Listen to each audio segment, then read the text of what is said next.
안녕하세요. 나눔연구소 대표 전성식입니다. 네, 전성길 대표님 반갑습니다. 네, 반갑습니다. 대표님 1편 코로나 시대에 필요한 부모라는 네. 강의 굉장히 재미있게 봤습니다.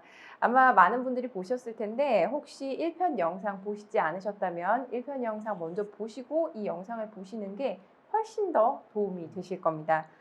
지난 선생님의 강의를 보고서 정말 많은 부모님들이 도움을 받으셨을 것 같고 저처럼 공감되는 부분들도 많고 질문이 굉장히 많았어요.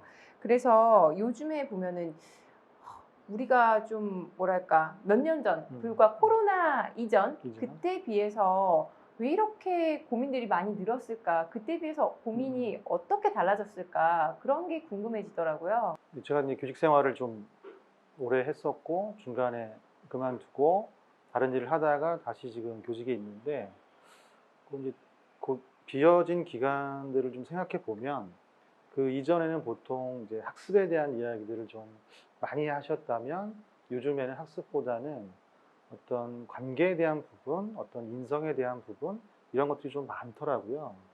아무래도 그 영향이 좀 있는 것 같아요. 이게 90년대생들이 이제 부모가 되고 그 아이들 같은 경우는 태어나자마자 스마트폰이나 스마트 패드를 접하면서 아무래도 사람보다는 이제 기계랑 너무 친한 이런 부분들 때문에 이런 고민들이 많이 나오지 않나 이런 생각이 좀 듭니다.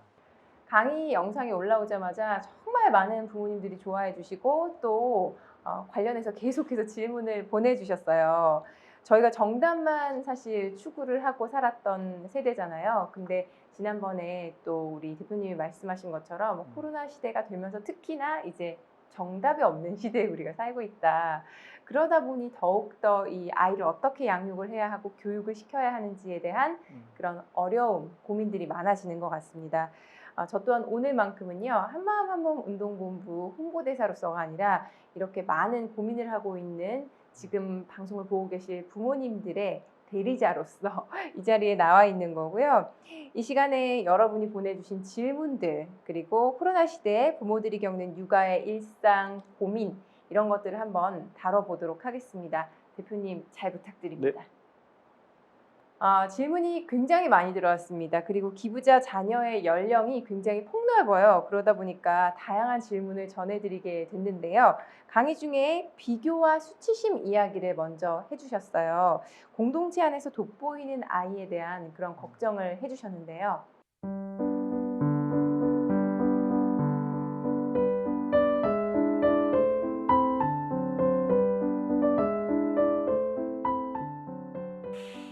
일단 이제 어른스럽다라는 것에 대한 생각을 좀 해봤으면 좋겠어요. 이제 서현진 씨는 좀 어른스럽다라는 개념이 뭐라고 생각하세요? 철이 빨리 들었다? 철이 빨리 그런 거 있잖아요. 그냥 굉장히 좀 진중하다? 진중하다? 아이답지 않게. 그러니까 좀 점잖다는 뜻인가요? 그렇죠. 점잖은 게 좀 우려할 부분은 사실은 아니지 않을까 생각이 좀 들거든요. 어떻게 보면 이제 그 아이의 특성인 거죠. 근데 이제 우리가 그런 것들을 뭉뚱그려서 어른스럽다, 뭐스럽다라고 명칭을 정하는 부분들이 있더라고요. 저 같은 경우는 이제 어른스럽다의 기준을 그 드라마 나의 아저씨에 나오는 이성균 씨를 예를 들거든요. 이성균 씨 같은 경우는 뭔가 본인이 선택한 것에 대한 책임을 지려는 모습들을 좀 많이 보여요. 그러니까 그런 것들이 저는 어른스러움의 기준이 아닐까. 그럼 내 아이가 어른스럽다는 얘기는 어떻게 보자면 자기가 어떤 부분을 선택을 스스로 하고 스스로 책임지려고 하는 모습이지 않을까. 그러니까 그걸 책임지려다 보니 뭔가 이제 부모보다 더 다른 모습들을 또 보이는 부분이 있거든요. 그럼 오히려 이제 그런 부분들이 그 아이의 고유한 특성일 수 있다는 거죠. 그러니까 어른스럽다가 아니라 본인이 본인의 행동에 대해서 책임지려는 모습이 하나의 그 아이의 특성일 수 있는 거죠. 그걸 그렇게 이해를 해주면 어떨까 싶고요. 또 하나는 그 어른스럽다의 기준이 내 기준일까? 그러니까 그걸 바라본 그 부모의 기준일까? 아니면 우리 사회가 얘기하는 기준에 우리 아이를 갖다 맞추는 것일까를 한번 생각해 볼 필요가 있을 것 같아요. 만약에 예를 들어서 외부의 기준에 그걸 맞춘다는 얘기는 우리 아이의 모습을 다른 누군가의 기준에 맞춰서 흉내내는 걸로 볼 수가 있거든요. 그러니까 그런 거라면 좀 문제가 될 수가 있죠. 음. 왜냐하면 이제 본인의 것이 아닌 남의 거를 그냥 따라만 하는 거니까. 근데 그런데 이제 그게 아니라 스스로 뭔가를 기준을 세워서 그 기준에 맞는 행동을 하려고 한다라면 오히려 그걸 좀 정리를 좀 해주는 필요가 있지 않을까. 그러니까 그러면서 이제 그런 본인이 어른스러운 모습 때문에 다른 아이의 어른스럽지 못한 모습을 좀 비하한다거나 좀 우습게 한다거나 이런 행동들만 조금 좀 다르다라고 인식을 시켜주면 아이가 충분히 살아가는 데 있어서 크게 무리가 없지 않을까 싶거든요. 부모 입장에서는 아이가 아이다워야 된다는 거에 그렇죠. 대한 강박을 느끼는 것 같아요. 그렇죠. 그런 부분도 있긴 있어요. 근데 그건 사람의 이제 차이가 좀 있는 거죠. 속도의 차이도 있고 지금 서현지 씨 같은 경우는 아이가 좀 아까 들어보니까 네. 23개월이라고 그랬는데 다른 아이에 비해서 좀 어른스러운 편인가요? 아니면 좀 아이다운 편인가요? 완전 애기죠. 완전 애기예요? 그 또래 애기죠. 네네. 뭐 그런 아이들도 있는 거예요. 근데 그렇지 않은 아이도 사실은 있는 거죠. 뭐 예를 들면 저 같은 경우도 저 같은 경우는 이제 태어났을 때 뭐 제 기억은 없으니까 이제 어머님 얘기를 많이 듣다 보면 태어났는데 울질 않더래요. 아니 애가 울어야 되는데 심지어 이제 오줌을 싸거나 아파도 안 운다는 거예요. 그래서 처음에 이제 좀 이런 말 쓰는 될지 모르겠지만 어디가 안 좋은 게 아닌가. 제가 병신인 줄 알았다는 거예요. 그리고 그때는 어디 물어볼 데도 없고 네. 병원도 사실은 없으니까 그냥 지켜만 보셨다는 거죠. 그리고 심지어 4살이 돼서 걸었고 4살이 돼서야 말을 시작했다고 하시더라고요. 네, 조금 늦대. 굉장히 그러니까 되게 여기 나온 아이 같은 경우는 좀 어른스러워 보인 거지만 저는 오히려 너무나 늦된 뒤처진 아이처럼 보인 거죠. 근데 이제 그걸 저희 어머니께서는 계속 바라볼 수밖에 없는 상황이었고 뭐 걱정은 많았지만 일단 믿고 지켜봐 주신 부분이 되게 컸더라고요. 근데 그걸 제가 뭐 이상한 아이였던 게 아니라 다른 아이보다 속도가 좀 늦었던 것뿐인 거죠. 그러니까 여기 나온 아이도 2살의 아이도 어떻게 보면 다른 아이보다 조금 빠른 경우일 수도 있는 거예요. 그러니까 그렇게 이해를 하면 좀 어떨까 싶습니다.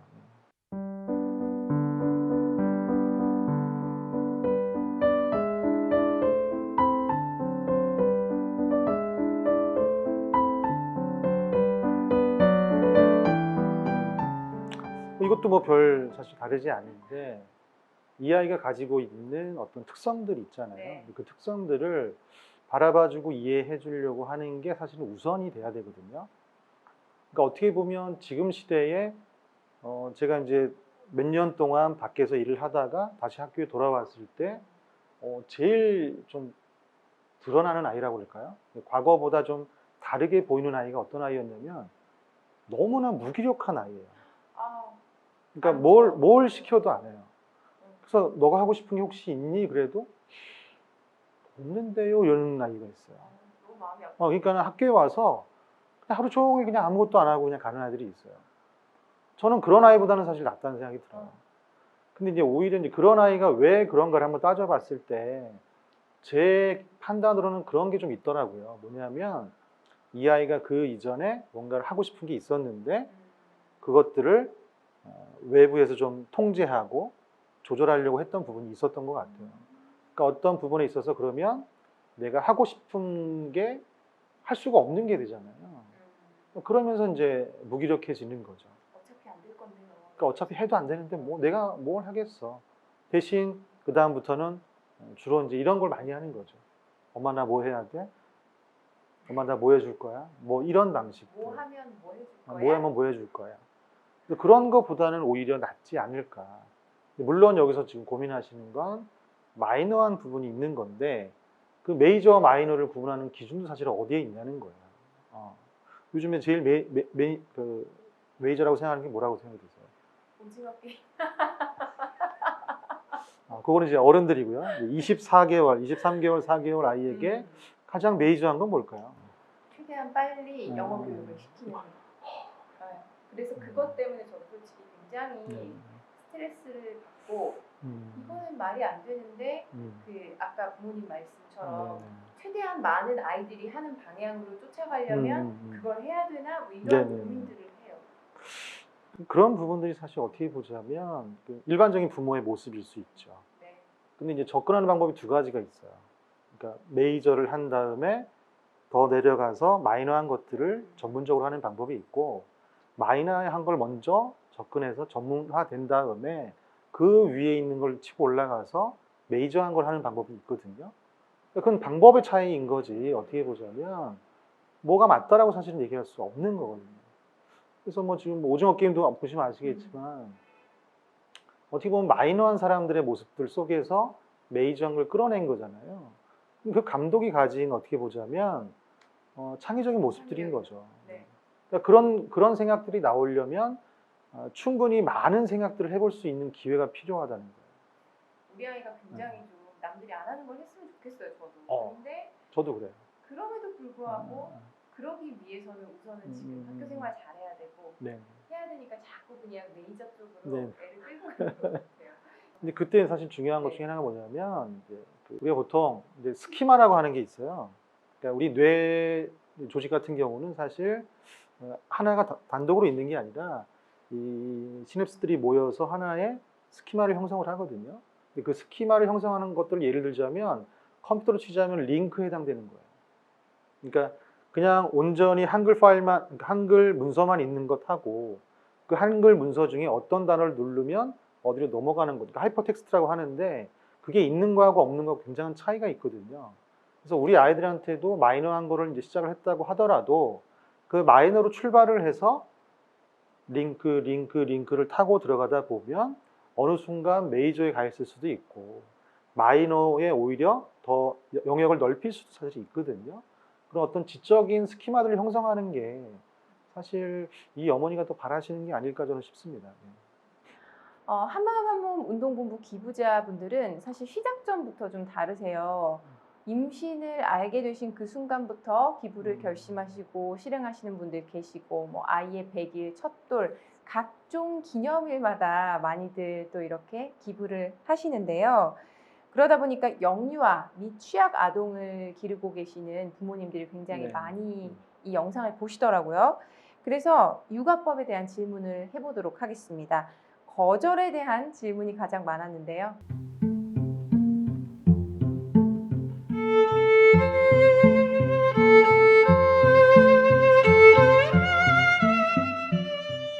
네. 만 36개월을 기준을 두기보다는 그냥 인간의 기본적인 모습이라고 생각하면 좋을 것 같아요. 예를 들어서 그 서현진 아나운서의 네. 남편이 예를 들어서 아무런 상의 없이 뭐뭐 하자라고 했을 때 과연 이게 쉽게 하게 될까요? 아무래도 왜 미리 얘기 안 했어? 상의 안 했어? 네, 이렇게 네, 네. 그런 마음이 먼저 올라오겠죠. 아무래도 좀 거부 반응이 좀 먼저 일어날 거 네. 아니에요. 근데 아이들도 마찬가지라는 거죠. 음, 그러니까 정답이 사실 없는 건데 엄마는 이미 이 아이에게 이게 좋을 거라고 생각하고 미리 준비를 하지만 사실 아이는 그걸 싫어할 수도 있거든요. 뭐 예를 들자면 아주 쉽게 예를 들자면 어머님들이 보통 이 음식은 우리 아이에게 정말 좋은 거고 요즘 핫한 뭐 맛있고 좋은 음식이라고 이제 애를 주잖아요. 근데 사실은 이 아이는 그게 안 맞을 수 있는 거거든요. 그러면 안 먹을 수도 있는 거거든요. 근데 엄마는 이 비싼 걸. 내가 이걸 어떻게 어. 구해왔는데. 그러니까 보통 흔히 하는 말대로 내가 이걸 너를 위해서 어떻게 준비했는데. 심지어 저희 부모님 때는 밤새 아, 뭔가 준비하시기도 했는데 그걸 안 먹는다는 건 사실은 이제 효도는 아니지만 나의 어떤 욕구에 기반한 그런 것들이거든요. 그래서 그런 걸 우리가 먼저 물어봐야 되실 필요가 있고요. 그래서 질문이 뭐뭐 하자로 시작하기보다는 너는 뭘 했으면 좋겠니? 너는 뭘 하고 싶니라고 먼저 물어봐 주는 게 우선이 돼야 되지 않을까. 특히 만 24개월 이전의 아이들은 사실은 자아가 형성이 안 돼서 남을 따라를 잘해요. 그러니까 그때는 뭐 하자 그러면 같이 잘 하죠. 근데 이제 24개월에 넘어가게 되면 자아가 형성이 되거든요. 너무 두렵네요. 저희 애가 23개월이라. 딱 그 시점이죠. 그게 딱 지나고 나면 뭐가 생기냐면 자기 몸을 인식하게 돼요. 그래서 자기 몸이 예를 들어서 먹는 거로 치자면 나는 매운 게 안 맞는 사람인 거예요. 근데 엄마는 조금씩 매운 걸 주려고 하거든요. 그럼 아이는 거부를 하는 거예요. 그럼 엄마는 또 그게 그 아이의 특성이라고 이해를 해주면 참 좋은데 혹시나 나중에 유치원 가서 학교 가서 좀 매운 김치라든가 이런 걸 못 먹을까 봐 훈련을 시킨다는 개념으로 막 주거든요. 그 제가 아는 분이 프랑스에서 아이를 낳고 키우고 7살 때 들어오신 분이 있었어요. 네. 그러니까 프랑스에서는 매운 걸 먹어본 적이 없는 거죠. 그리고 이제 학교를 보냈는데 선생님이 이제 김치를 무조건 먹으라고 어. 시킨 거죠. 그래서 안 먹길래 선생님이 맨날 하는 말이 뭐였냐면 선생님 저 먹어본 적이 없어요. 너무 매워서 못 먹어요. 이렇게 하소연을 해도 야 선생님도 네가 안 먹는 거를 해주고 싶은데 반 아이들이 너를 보고 따라한다. 그래서 먹어야 된다는 논리를 쓴다는 거예요. 그래서 엄마가 가서 상담을 하는데 그 얘기를 듣고 기겁을 한 거죠. 그렇겠네요, 정말. 그렇죠. 내 아이의 어떤 특성을 이해해주기보다는 공동체의 어떤 이익을 우선 하는 그쵸. 거니까. 그래서 그런 것들을 우리가 답습할 필요는 사실은 없는 거죠. 나에게 맞는 것들. 그래서 지금 한국에서 보면 매운 거를 잘 먹는 분들이 있잖아요. 근데 그게 오히려 미각이 발달한 게 아니라 미각이 무뎌져서 더 매운 걸 먹어야만 매운 걸 느끼는. 어떻게 보면 미각이 굉장히 무뎌진 사람들이거든요. 그건 일종의 병일 수도 있어요. 근데 그걸 우리가 굳이 따라할 필요는 없다는 거죠. 만 30개월 즈음의 아기에게도 그렇죠. 그 아이의 24개월 이후부터는 어느 정도 본인의 자아가 형성이 되니까 어느 정도 의사소통도 되잖아요. 그래서 물어볼 필요가 이제 물어보는 걸로 시작을 먼저 하신 다음에 그래도 생각이 없다면 뭔가 제안을 하는 게 낫지 않을까. 참 쉽지 않아요. 협상을 해야 되는 그렇죠. 건데. 왜냐하면 이미 존재이기 때문에 네. 그 존재와 협상을 해야 되는 거죠. 근데 우리는 자꾸만 이걸 어리다는 이유로 이렇게 해, 저렇게 해. 무시를 하는 경우가 많은 거죠. 저도 반성을 하게 됩니다. 육아의 초점을 남이 아닌 나에게 두어야 한다는 말씀이 인상적이었습니다. 아기 다루는 법을 책, 유튜브를 통해서 그때그때 필요한 것들을 간신히 익히고 있어요. 블로그, 유튜브 등 개인들의 이야기가 담기다 보니 어떤 것이 맞고 어떤 것이 잘못됐는지 구분이 어렵습니다. 육아를 이제 시작하는 부모들은 어떻게 육아법을 배워야 할까요? 와, 네. 이거 진짜 저랑 어렵죠. 정말 똑같아요. 저의 고민과. 저도 이제 셋을 키웠지만 정말 쉽지는 않은 것 같아요. 근데 기준은 그렇습니다. 뭐냐면 육아법이라고 해서 그러니까 사람이 사람을 키우는 거잖아요. 근데 문제는 이 키우는 이 사람이 본인을 모르면 남을 따라할 수밖에 없다는 거예요.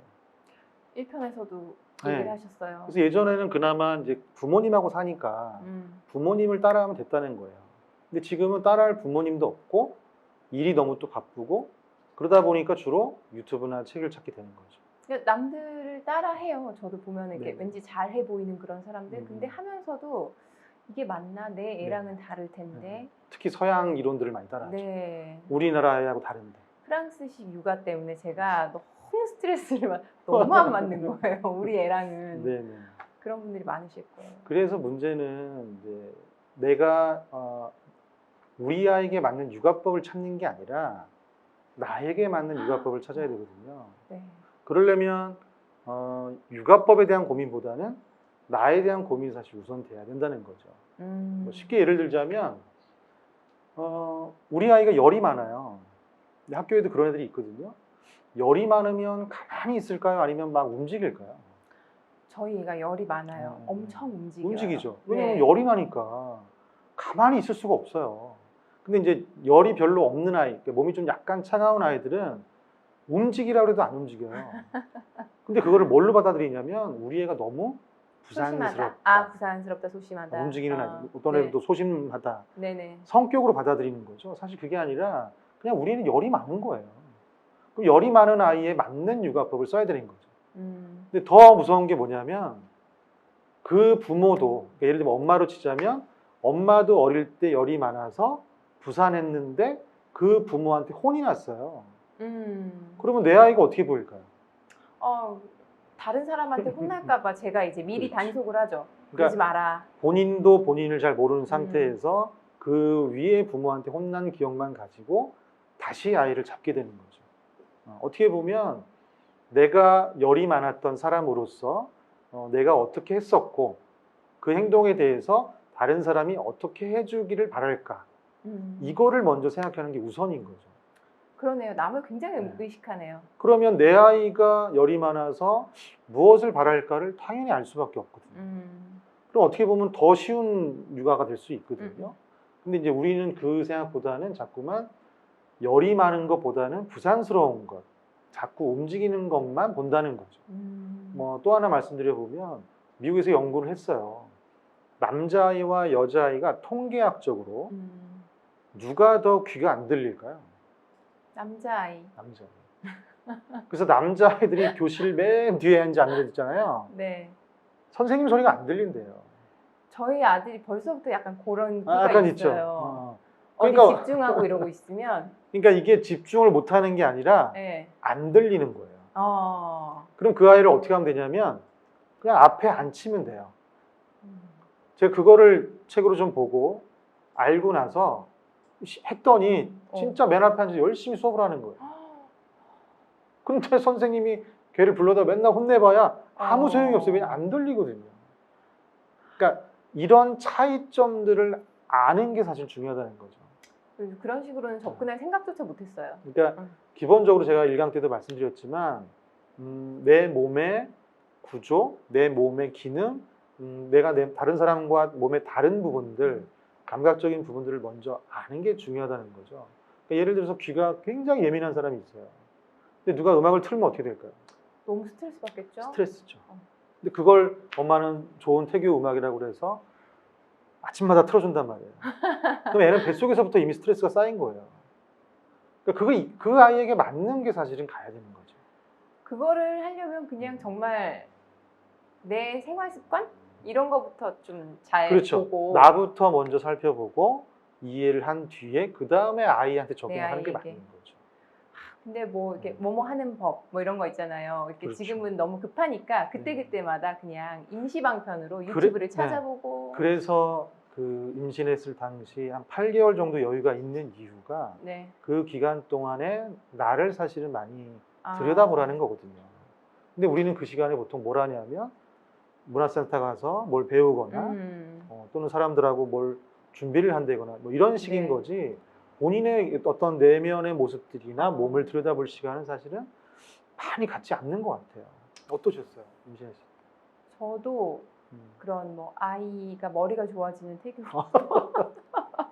머리가 좋아질 수 있을까요? 모르겠어요. 그냥 어. 그런 책이 있길래 그냥 음. 보고 졸고 그냥 네, 보다가 맞습니다.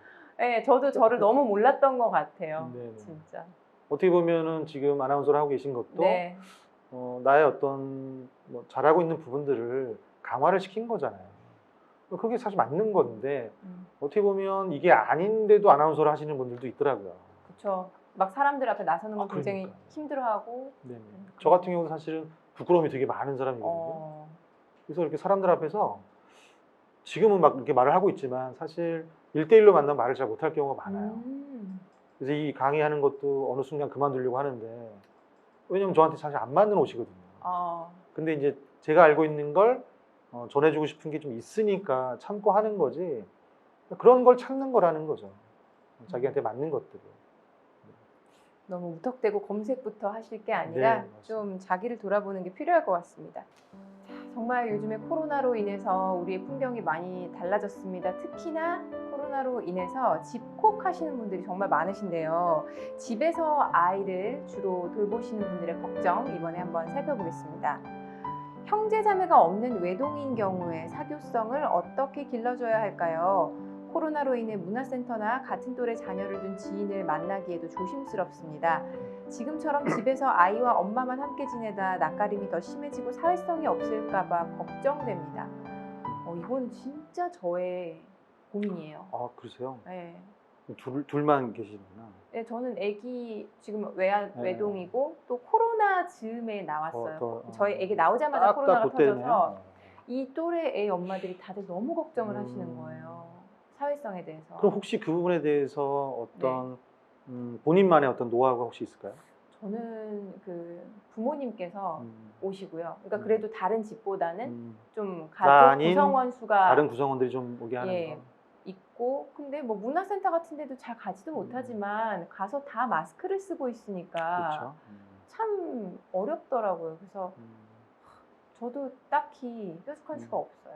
저는 오히려 이제 이걸 기회로 좀 어. 삼아야 된다고 생각하거든요. 네. 지난번에도 얘기를 했지만 밖을 못 나가니 안으로 들어온 방법이 있는 거죠.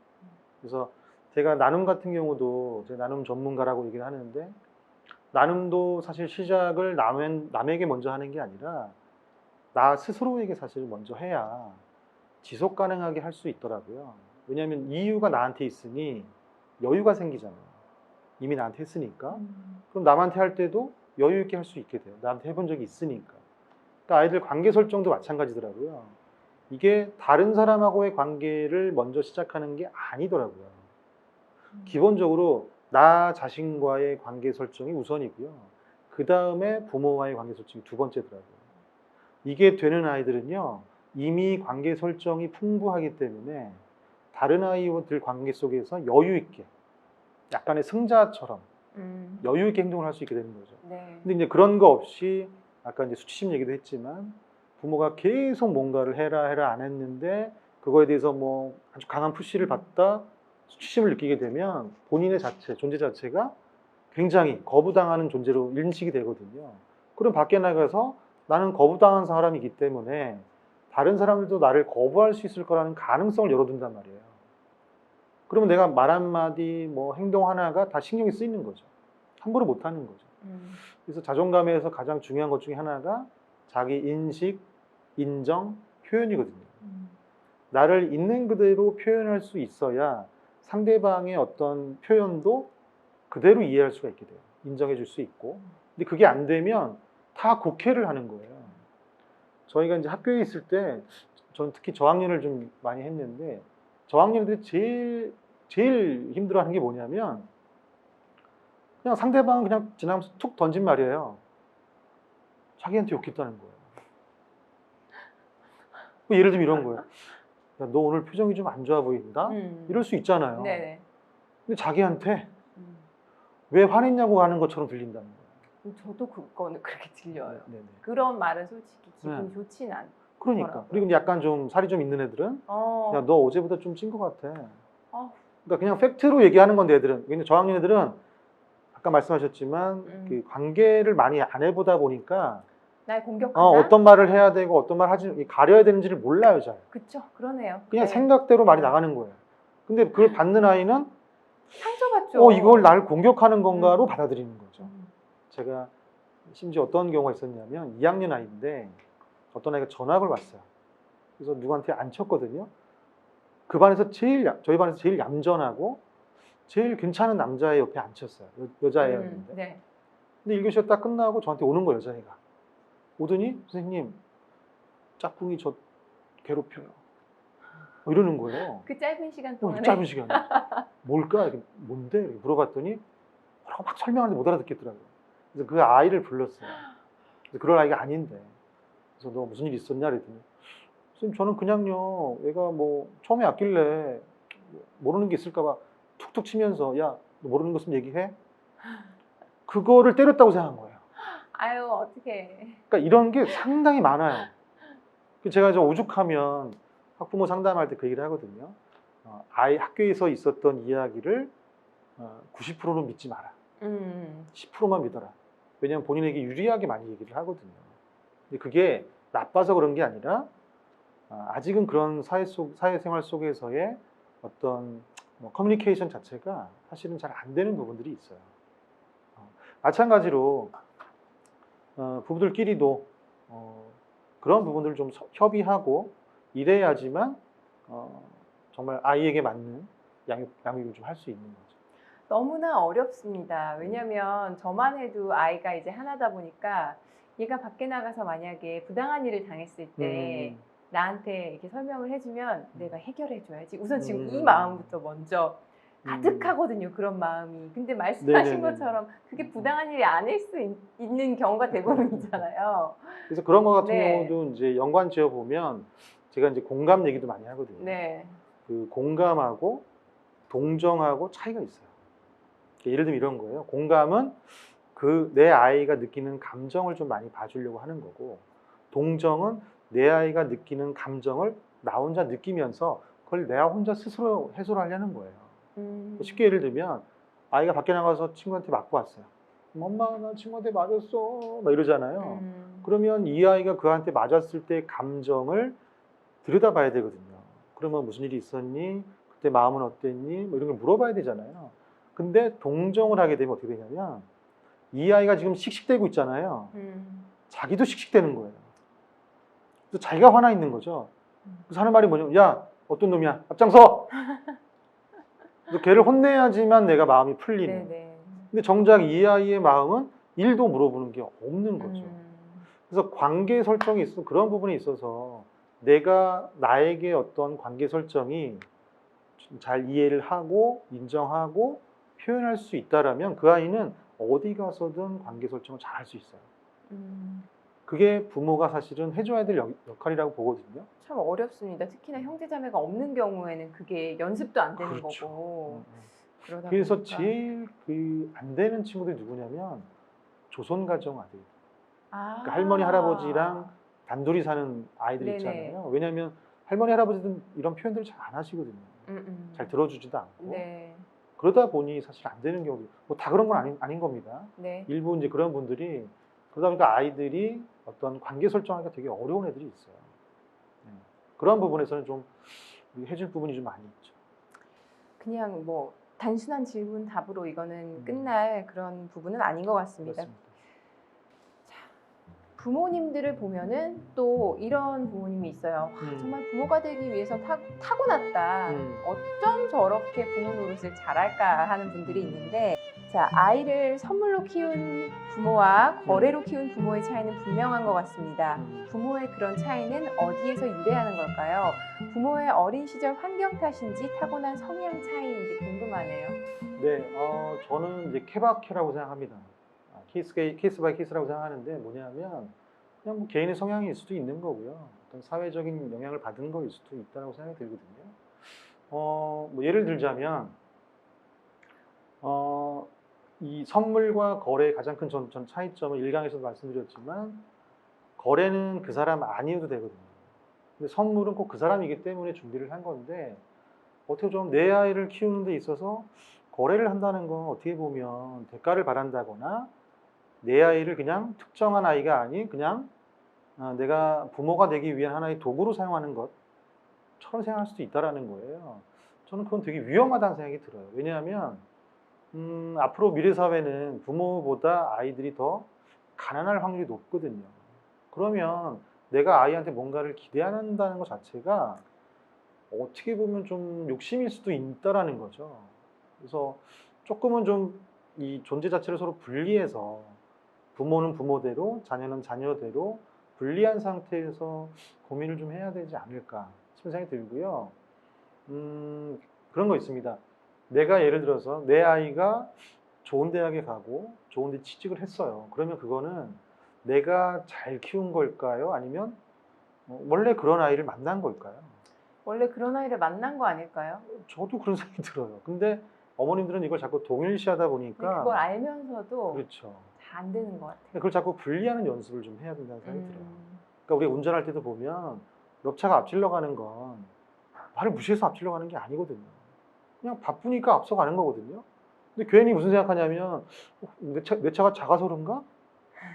그러니까 이런 동일시를 자꾸 한다는 거예요. 지금 너무 네. 너무 맞는 말씀이신데 제가 찔리는 부분도 너무 많고 너무 많고 알아요. 너무 알아요. 그러니까 그냥 저에게 오는 거잖아요. 아이는 그냥 주어지는 거, 주시는 건데 참 알면서도 일상생활에서는 왜 그게 그렇게 안 되는지 모르겠어요. 그러니까 자꾸 다른 사람들, 그러니까 어떤 경쟁 사회에 살다 보니 네. 그 또한 육아도 경쟁이라는 인식이 있어서 내 아이가 다른 집 아이보다 뭔가 안 되면 뭔가 내가 잘못한 내가 것 같고 부족한가? 뭐 그런 생각이 드는 거죠. 그래서 어. 애가 엄마의 전리품이 되면 안 되는데 근데 어느 순간부터는 아이가 제품을 떠나더라고요. 그러면 되게 허전한 거예요. 제가 최근에 그 광명의 어느 어린이집 어머님들하고 강의를 하고 온라인으로 강의를 하고 오프라인에서 한 번씩 만나서 얘기를 했어요. 그때 질문이 뭐였냐면 제가 1강에서 제일 첫 번째 한 질문이 왜 아이를 낳으셨냐고 여쭤봤던 거거든요. 근데 사실 이거는 대답을 못하는 분 되게 많으세요. 그리고 이미 지나갔고. 근데 이거는 생각해 볼 수 있더라고요. 그러면 지금 아이를 왜 키우냐는 거예요. 아이를 왜 키우세요? 2년 동안이나? 저는 저에게 주어졌으니까 음, 최선을 다해서 키우는 거죠. 근데 그게 나를 위한 이유냐는 거예요. 근데 저 그 음. 일강 그 보면서 그 질문에 대해서 제가 네. 생각해봤거든요. 네. 근데 저는 진짜 애를 왜 가졌냐에 대한 거부터 이제 다시 이제 쭉. 보면 그냥 진짜 그 존재 자체만으로도 음, 기쁠 것 같아서 낳았어요. 음. 근데 지금 너무 기쁘거든요. 근데 네. 이왕이면 얘한테 좀 더 좋은 음. 뭔가 능력을 음. 얘가 음. 습득하게 도와주고 싶고 자꾸 이제 음. 욕심이 생기는 거예요. 그러니까 처음에 그 저의 순수했던 그 음. 마음 이거랑은 너무 다른 쪽으로 나가니까 음. 제가 지금 사실 너무 당황스러워요. 자, 그러면 그런 노력이 과연 네. 선물이냐 거래냐는 거예요. 근데 저 왔다 갔다 하는 것 같아요 지금. 그러니까 선물이면 노력을 했잖아요. 네. 그리고 이 아이가 그걸 받아들여도 괜찮은 거고 안 받아들여도 괜찮은 거예요. 그렇죠. 근데 거래일 경우는 내가 널 어떻게 키웠는데 이게 되는 거예요. 그렇게 안 돼야 되는데 네. 큰일이에요. 왜냐하면 이 아이를 위해서 했기 때문에. 네. 근데 제가 지금 질문 드렸던 건 그거예요.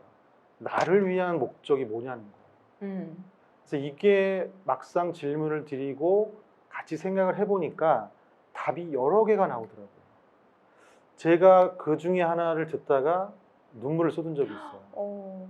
그냥 그 제 옆에 앉은 어머님인데 그냥 눈물을 쏟았어요. 무슨 얘기 하셨는데요? 아이를 왜 키우냐고 여쭤봤더니 뭐 자기 인생사를 쫙 얘기를 하시다가 뭐 중간에 일본도 갔다 오시고 37에 늦게 한국에 돌아오셔서 암에 걸리셨다는 거예요. 그러니까 그동안 자기를 돌보지 않았던 거죠. 마음대로 산다고는 했지만 정작 본인에 대한 어떤 돌봄은 없었던 거예요. 그러다가 이제 사랑하는 남자를 만나서 결혼을 하게 되고 아이를 낳고 본인이 귀하게 생각이 들더라는 거예요. 왜냐하면 이 아이와 남편을 위해서 계속 살아야 건강해야 되잖아요. 하니까. 그게 그때부터 자기가 보이더래요. 그러면서 아이를 키우는 이유가 뭐냐고 물어봤더니 자기를 위한 목적이 뭐냐고 물어봤더니 사랑하기 위해서래요. 그러니까 이분은 이 아이가 있는 것만으로도 사랑이 가능해지잖아요. 여타의 이유들이 사실은 무색해지는 거죠. 그러니까 이 아이가 조금 내가 바라는 대로 안 되더라도 내가 뭔가 투여를 했는데 그게 반응이 별로 없더라도 그렇게 실망하지 않는 거죠. 뭐 좀 철학적인 얘기긴 찐하네요, 하지만 진짜. 네. 저는 그 자리에서 좀 너무 상상을 못했던 대답이라 사랑하기 위해서. 눈물을 쏟았어요. 왜냐하면 저는 그럼 과연 우리 셋을 아이가 있는데 걔네들을 사랑하고 살고 있는가에 대한 반성이 좀 되더라고요. 정말 이야기를 나누면 나눌수록 할 이야기가 더 많고 더 많은 질문들이 쏟아집니다. 시간이 허락을 한다면 진짜 나누고 싶은 이야기들이 많은데요. 오늘 저뿐만 아니라 정말 앞으로 많은 부모님들이 오프라인에 모여서 좀 이런 이야기도 하고 고민도 좀 나눌 수 있었으면 좋겠어요. 저도 좀 그랬으면 좋겠습니다. 저희가 앞으로도 이런 부모님의 고민 귀 기울여서 들으려고 노력을 할 거고요. 또 앞으로도 함께 고민하고 도움을 또 해결책을 제시할 수 있었으면 좋겠습니다. 저도 기대가 많이 되고 또 많이 도움을 좀 네, 주십사 말씀을 드리고 싶어요. 오늘 정말 감사드리고요. 저도 감사합니다. 예. 저 역시 또 오늘뿐만이 아니라 어떤 자리에서건 도움을 드릴 수 있는 자리에 최선을 다해서 빨리 달려가도록 하겠습니다. 오늘 함께 해주셔서 정말 네, 감사합니다. 감사합니다.